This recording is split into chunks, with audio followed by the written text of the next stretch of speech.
What's good? It's your girl Ready. It's a Sunday afternoon. You know, today is a homework day, rest day. I'm just here with another video, finna catch y'all up on my weekend. As you know, I've been talking about I had a performance on the 16th, and I auditioned for a movie on the 17th. So those are two things that I want to discuss. I stepped out my comfort zone. So yeah, you know, that was lit. We finna hop into some of the footage from my performance on the 16th, and after that, I'm gonna come back and I'm gonna talk to you guys about how my weekend went and everything like that. Hope y'all having a good day so far, and let's just hop right into it.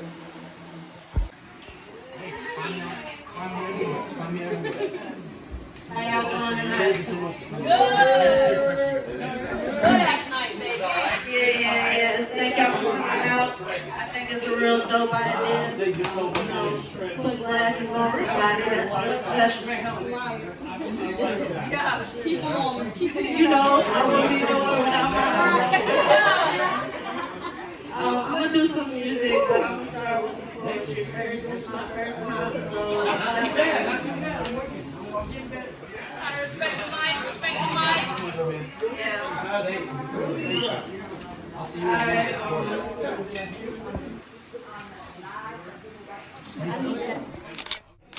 Yes. I am a book with no cover, and my pages are blank. Most would just throw me away, except this one girl. She picked me up and said, there should be a story here on these pages. She flips through my pages, determination in her eyes. She took me home and placed me under a black light. Suddenly I appear, line by line. She took her time as she read. As she read, she laughed, she cried, she smiled. I will never forget that smile. I am no longer a discarded book, just laying there in that pile. I am a bestseller with one consumer. She let my story consume her, and even asked questions when something confused her. Yes. Need that. And with time she understood, I am an open book, but useless to many at first look. But from my blank pages she molded me, the way she was holding me, the story unfolds of me. Everything that was shown to me will be read forever. Yes. Late at night in your bed, you no longer need a black light, just a flashlight. Like when your mama used to say good night, give you a kiss and turn out the lights, but you ended up reading blank pages all through the night.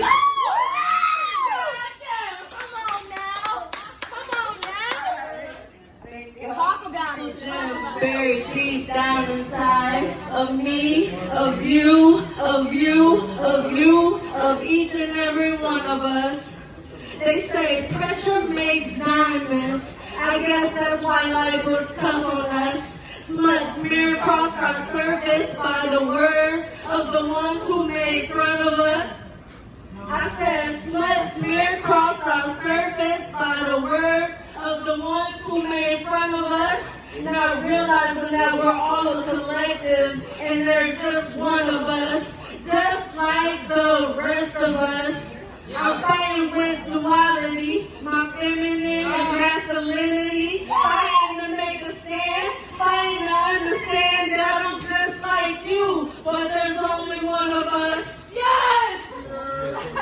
I'm healing for me and each and every one of us. Cause if I'm better than me, then I'm better than you. Snakes all around, I've been in bed with a few, but it's really just a mirror. Don't look away from the view, cause the pain in me, I see in you.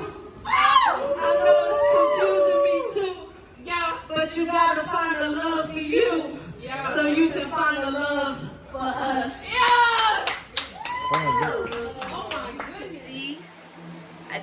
poetry and I did music.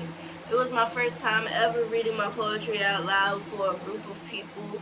Um, so that was a really cool experience for me. It was really nice, and I actually really enjoyed it. Versus, I love performing music. Don't get me wrong. I love being on stage. Um, but it was nice performing the poetry because it was a calmer setting and it was just my voice, and I could hear the reactions from the crowd, and that really just gave me a different type of energy, and I really liked it. The fact that my poems to me are a little bit deeper.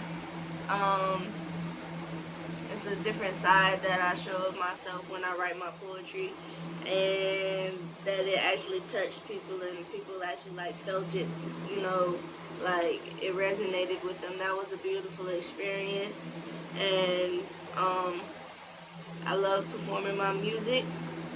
It was a little technical difficulties as far as with the mics and everything goes, but stuff like that doesn't really bother me because the show must go on. Even if I've performed when I was in this group called Hidden Source with a local rapper called Nick the Kid. I'll have her up here one day with you so that y'all can meet her. But it was me and her, and yeah, we was in a group and we did a show in South Carolina. I forgot what city it was, but it was a show in South Carolina. My mom had this big mystery van car, so we all hopped in there. Me, Nick, my mom, Donisha, and we met the homeboy Keandre down there, and Powder. He lived there, so he was the one who set up the show at the Boys and Girls Club. We get there, and we're going to perform, and the DJ has wired mics and stuff, but the cord is really short, and it just was feeding back, and the mics were too close to the speakers, so it was screeching, and you couldn't really hear us. And as a whole, the group kind of got discouraged and stuff. And we went outside, and I suggested that we do an acapella, because we came all the way down here. We're not gonna just not perform. So we go back in and we do our songs acapella, and the crowd really liked it. They came up to us and was reciting our lyrics back to us and stuff. So that really taught me something. You still gotta go on, you still gotta perform and put on the show. You can't let nothing discourage from come there to do what you gotta do. You feel me? So I wasn't too upset about the technical difficulties. The only thing that kind of bothers me, I don't like microphones with the cords because it restricts your movement, and you gotta really be aware and cautious of what you're doing. And I like to move as I perform. I need to practice.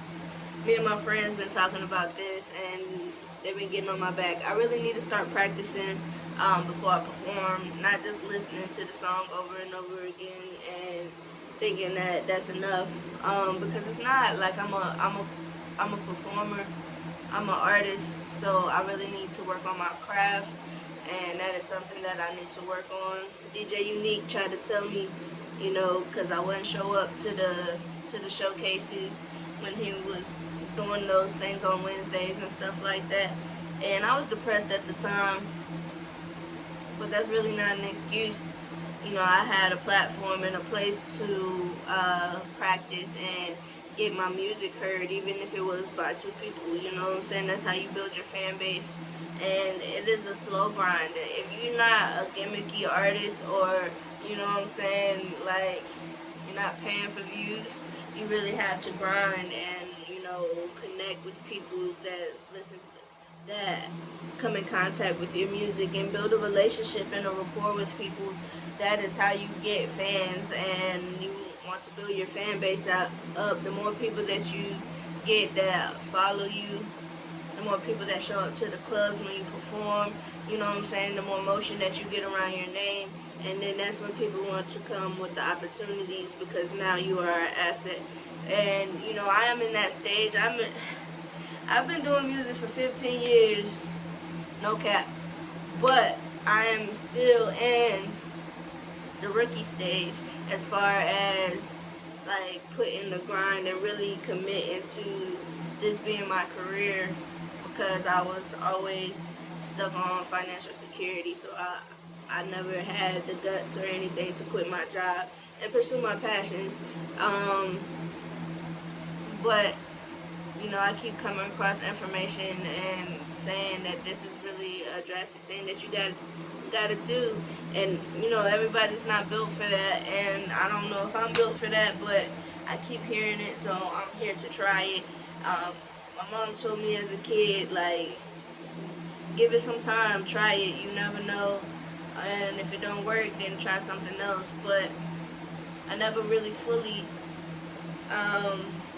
like gave it a try, but my whole mindset is this is my plan A and there is no plan B, so why am I not working towards it? Why am I, you know, treating it like a hobby when I don't want it to be a hobby? I want to be an artist. I am an artist, and I want it to be fruitful for me. So yeah, that's where I'm at right now, you know, doing showcases, even if I have to pay to perform. But I now know programs that I can sign up that will pay me for performing my music. I just have to get my paperwork in order. I'm working on dropping my album November 11th. So, you know, um, I want to get a website going and like really just up my image as an artist, because I can have the talent all day, and I know I got the talent, you feel me? Like, I've been working on my craft, like I said, for 15 years, so I definitely have the talent. I just got to now move like an artist, treat it like a business, and, you know, see where it takes me, you know. I believe it can happen for me. I got people around me that believe it can happen for me, and that's important. You know, a support system is your one of your biggest things that helps your dream come alive. Speaking of a support system, I have to send a shout out to Sha Marie. I had, like I said, I auditioned for a movie on the 17th, and salute my classmate Deasia Fulmore for writing and directing the movie and stuff like that. You know what I'm saying? I think that was really cool, and showing up to the audition. And actually, our English teacher was there helping with auditions, and a couple classmates and other classmates and stuff like that. Just seeing and how many people showed up and where they were coming from. People were coming from New Jersey, people came from New Orleans, you know what I'm saying? People were really traveling to come be a part of this crossover movement, and that is a beautiful thing. And to be able to know the person, you know what I'm saying? We may not chill every day or be best of friends, but I know her, and it has never been any bad energy between us. Like, that is a beautiful experience, just being there, to have the opportunity to be there to witness that. Like, that was a blessing for me in itself, you know what I'm saying? So shout out to everybody that did that. And for real, salute Mr. Parker, man, because I will never forget that man let me play my music in his class one day, like, and that means a lot. It took what, like 3 minutes, 5 minutes of his time, but it's still, I will never forget it. So like, yeah, salute everybody. But back to Sha Marie, man. So I'm on the way. I had that performance the night before, and I guess the tire had lost air on the way to the performance, so we was late to that. And thank God for Naomi for letting me go on anyway, even though I missed my set. And I thought it was very professional how they had a set list of times of everything was gonna happen. It was really put together nice, and it was for a good cause. Every $5 that we raised, it's a non-profit organization, it goes to putting a pair of glasses on somebody. I wear glasses, I know how important they are, you know what I'm saying? So to be able to be a part of that was also another beautiful experience. I am loving, you know,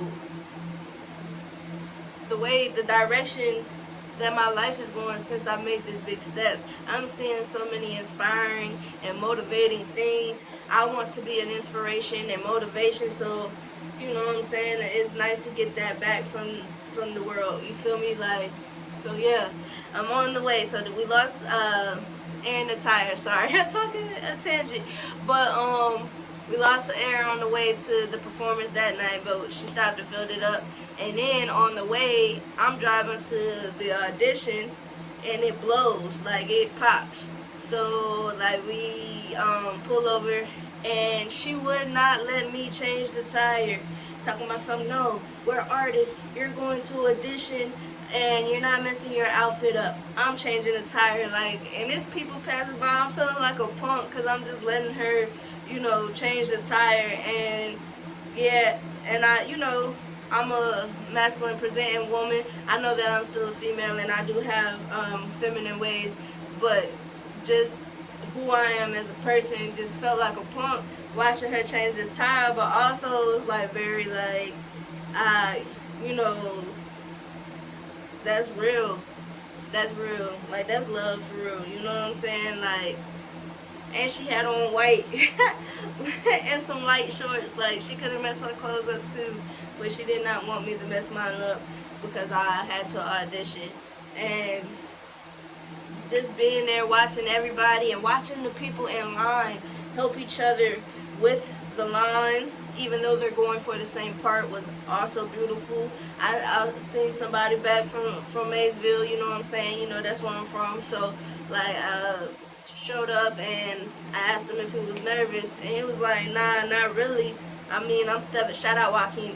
He was like, I stepped out of my comfort zone, but I could have been at home cutting grass and regretting the fact that I didn't take this opportunity. No matter which way it goes, I still took the opportunity, and that was dope. You know what I'm saying? It really kept me inspired because I probably thought it overthunk it before. I didn't even. I wanted to go to the daggone audition, but I always talk myself out of things. And my friend got on my butt talking about, you better go to that audition, and I went. You know what I'm saying? And I'm glad that I went, and I'm very glad that I went. You feel me? Like, I'm very glad that I went. It was beautiful. They had it, you know, they had all their people in place. Nobody was rude. They was selling water, selling t-shirts. That's how you market your brand. Keep selling your merch. That's how you market your brand. I'm ready to get into that game too.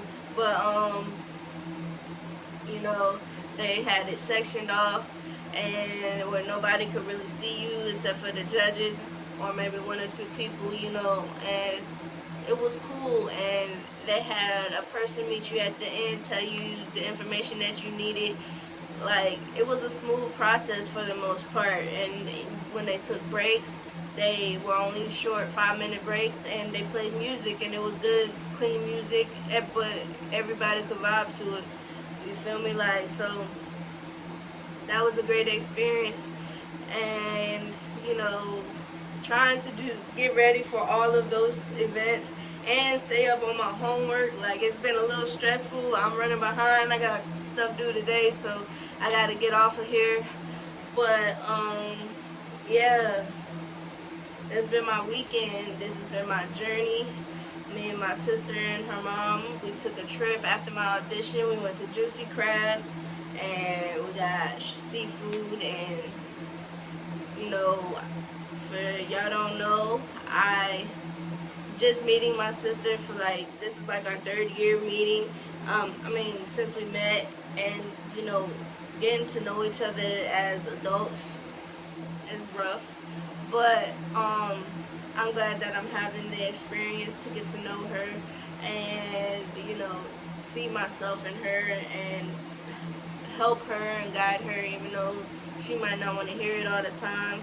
It's a real dope experience to be able to get to know my siblings. I have 2 siblings. I have a brother and a sister. Me and my brother don't talk that much, but I spoke to my dad this morning, and he's in Job Corps. He got like 2 months before he graduates, and they're talking on a regular basis every week. He talks to him once a week, and me and my dad are talking every couple of days. I try to call him every morning and tell him good morning, but some days I miss days because I'm not always social. But, you know, when I miss a day, sometimes he calls me and checks on me and asks me why I ain't calling him and stuff. And so it's real nice, being as I spent a lot of my life angry with him for not being there the way that I felt like he should have been there as a father. I didn't have a father, so I went through a lot of trials and tribulations. My father's figures were, you know, people that my mom dated, and they weren't always forever, you know what I'm saying? So I had a lot of abandonment issues growing up, still working through them, and but I was able to forgive him. I was able to stop pointing the finger at him and telling him all his flaws and trying to make him hurt the way that I hurt. And I let it go. I let the hurt go, and our relationship is starting to work itself out. And it's beautiful. He's coming down soon. He's gonna take me out to eat. We're gonna spend the weekend on the beach. So yeah, that's a beautiful experience. Me and my mom are getting close. I had a strained relationship with my mom growing up. Um, you know, we're talking more, way more, because I could go months without calling somebody, like, and I'm a very one-on-one, face-to-face type of person. I prefer texting, but I also get distracted, so I'm not a good texter. So, like, you know, communication is not always the easiest thing for me, but I'm working on it, and it feels good. I'm not sad anymore, and I don't feel so alone because I'm reaching out to people. And I stopped reaching out to people because, you know, I was getting hurt a lot, and I was like, I just don't want to be hurt, and I'm still hurt, and I'm, you know, going through all that shit. So, but I had to learn to let that shit go. It is what it is, and I know what to look for. You know what I'm saying? And if I experience something I don't like it, I got a mouth to tell you I don't like it, and I don't want that for me. Like, I don't care what you want. Now, at this time, like, I'm courteous or whatever, but it's about me. You know, I'm working on my relationships and what I accept in them. Um, I want to be a good student. I want to be a good artist. I want to be a good businesswoman, a motivator, inspiration to those around me, you know what I'm saying, a safe space. Like, that's really what I'm working on for myself and for others, you know what I'm saying, because I have my ways too. I would never, ever, ever, ever deny the fact that I have my ways. Like, so yeah, this is you know, this is my Reading journey. I ain't gonna keep y'all here too long. This shit is 17 minutes right now. So, I hope y'all had a good day and you got something out of this video. I hope you got what you came for, and yeah, check back with y'all later.